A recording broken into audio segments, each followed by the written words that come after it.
تمہارے سامنے صحابہ کا منہج ہے، اس منہج کے پیروکار بن جاؤ۔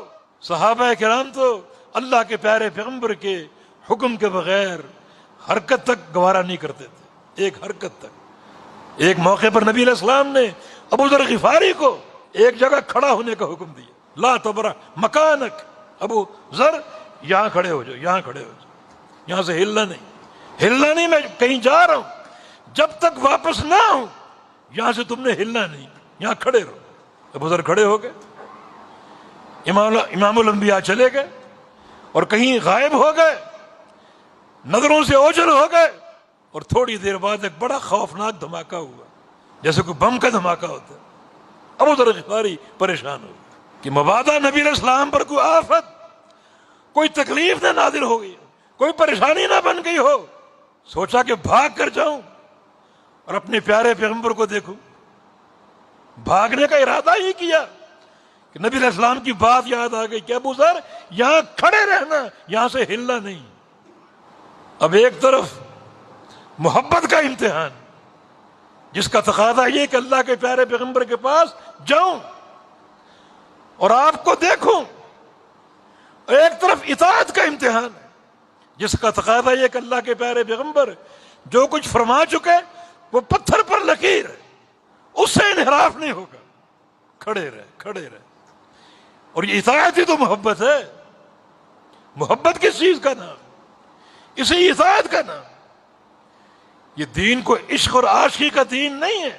اللہ کے انبیاء آتے ہیں اپنی باتیں منوانے کے لیے، جو ان کی بات مانے گا وہ سچی محبت کر رہے ہیں، اور جو ان کی بات نہیں مانے گا وہ تمام تر دعووں کے باوجود اپنی محبت میں جھوٹا ہے۔ کھڑے رہے، نبی علیہ السلام کا حکم ہے کھڑے رہنا، کھڑے رہے۔ تھوڑی دیر بعد امام الانبیاء تشریف لے آئے، دیکھا دل مطمئن ہو گیا، نبی علیہ السلام کا چہرہ انور دیکھ کر آنکھیں ٹھنڈی ہو گئیں۔ نبی علیہ السلام سے عرض کیا کہ یا رسول اللہ صلی اللہ علیہ وسلم، میں تو بڑا ڈر گیا تھا، سہم گیا تھا۔ ابو ذر کیوں؟ جب آپ نظروں سے اوجھل ہو گئے تو وہاں ایک خوفناک دھماکہ ہوا، میں نے سوچا کہیں آپ کو نقصان نہ پہنچ گیا ہو، مگر وہاں اس لیے نہ پہنچ سکا کہ آپ کا حکم تھا یہاں کھڑے رہنا، اس لیے کھڑا رہا۔ آپ نے ابو ذر غفاری کے اس اقدام کی تحسین کی اور پھر فرمایا کہ ابو ذر تم نے وہ دھماکہ سنا تھا؟ جی سنا تھا۔ فرمایا کہ وہ دھماکہ جبریل امین کی آمد کا دھماکہ تھا، وہ میرے پاس آئے تھے، اور آج ان کی آمد، ان کا آنا اس دھماکے کے ساتھ ہوا۔ حالانکہ جبریل امین 23 سال آئے، کبھی ایسا دھماکہ نہیں ہوا، آج یہ دھماکہ کیوں ہوا؟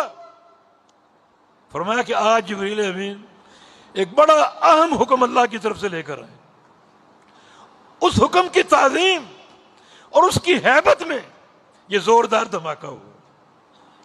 بڑا اہم حکم، بڑا اہم پیغام لے کر آئے، اس پیغام کی تعظیم کے لیے، اس پیغام کی تکریم کے لیے، اور اس کی ہیبت دلوں میں پیوست کرنے کے لیے، اور اس کی اہمیت کو اجاگر کرنے کے لیے یہ دھماکہ ہوا۔ پیغام کیا ہے؟ میرے بندوں کو بتا دو، اپنی امت کو بشارت دے دو، بشارت دے دو کہ آپ کی امت کا وہ فرد جو توحید پر مر جائے اس پر جہنم حرام ہے، وہ جنتی ہے، یہ پیغام دے دو۔ توحید کا عقیدہ جنت کے داخلے کی نوید ہے، یہ پیغام دے دو۔ اس پیغام کی ہیبت، اس کی عظمت کو اجاگر کرنے کے لیے یہ زوردار دھماکہ پیدا ہوا، تاکہ یہ بات بھی دھماکے کے ساتھ امت تک پہنچے۔ مگر پیش کرنے کا مقصد یہ ہے کہ صحابہ کرام کی جماعت جن کا ایمان قیامت تک کے لیے مثالی ایمان ہے، ان کی اطاعت کا جذبہ کیا تھا۔ یہاں سے ہلنا نہیں، ہلے نہیں، حالانکہ تکلیف دہ صورتحال بظاہر بن چکی تھی، ہلے نہیں، امام الانبیاء کی اطاعت